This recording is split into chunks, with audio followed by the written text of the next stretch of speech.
লা লিগায় টানা ৬ জয়ে টেবিলের শীর্ষে থাকলেও ইউরোপিয়ান মঞ্চে বার্সেলোনা সুবিধাজনক অবস্থানে নেই। ৫ ম্যাচে ৭ পয়েন্ট নিয়ে টেবিলের ১৮ নম্বরে অবস্থান করছে বার্সা।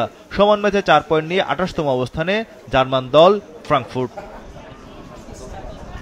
গত মৌসুম থেকে ৩৬ ক্লাব নিয়ে লিগ পদ্ধতিতে উয়েফা চ্যাম্পিয়ন্স লিগ চলছে। প্রাথমিক পর্বের সেরা ৮ দল সরাসরি শেষ ১৬তে উঠবে। নবম থেকে ২৪তম স্থানের দলগুলোকে প্লে অফ খেলে উঠতে হবে শেষ ১৬তে। বার্সার জন্য সরাসরি নকআউট পর্বে ওঠা এখন অনেকটাই কঠিন। শেষ ৩ ম্যাচে জয়ের পাশাপাশি সমীকরণের দিকেও চেয়ে থাকতে হবে কাতালানদের।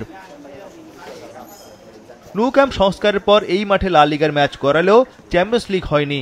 ফ্রাঙ্কফুর্টের বিপক্ষে ম্যাচ দিয়ে সে যাত্রা শুরু করবে কাতালানরা। জার্মান ক্লাবটির বিপক্ষে সবশেষ ইউরোপিয়ান মঞ্চে ইউরোপা লিগ আসরের ২১-২২ মৌসুমে দেখা হয়েছিল। সেবার কোয়ার্টার ফাইনালে ফ্রাঙ্কফুর্টের কাছে হেরে বিদায় নেয় স্প্যানিশ জায়ান্টরা। সেই হারের প্রতিশোধ নিতে মুখিয়ে রয়েছে বার্সেলোনা। ওলমো গাভি চোটের কারণে এই ম্যাচও খেলতে পারবেন না। তবে সুখবর, চোট কাটিয়ে অনুশীলনে ফিরেছেন অভিজ্ঞ গোলকিপার আন্দ্রে স্টেগান।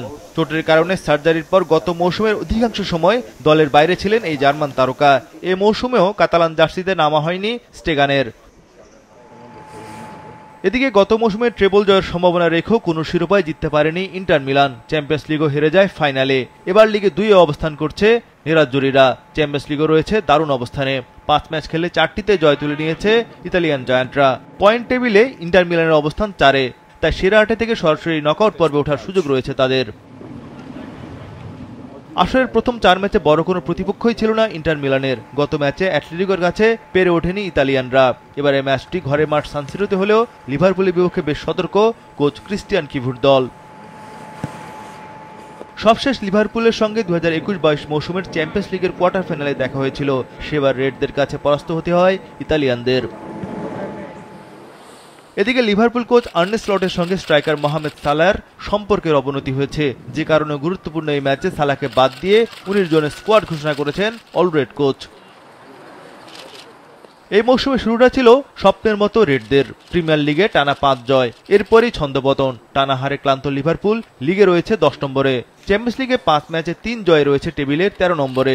দলের এই মলিন পারফরম্যান্সের জন্য দায়টা চাপানো হয়েছে সালাহর উপর। গত মৌসুমে প্রিমিয়ার লিগে শিরোপা জিতেছিল লিভারপুল।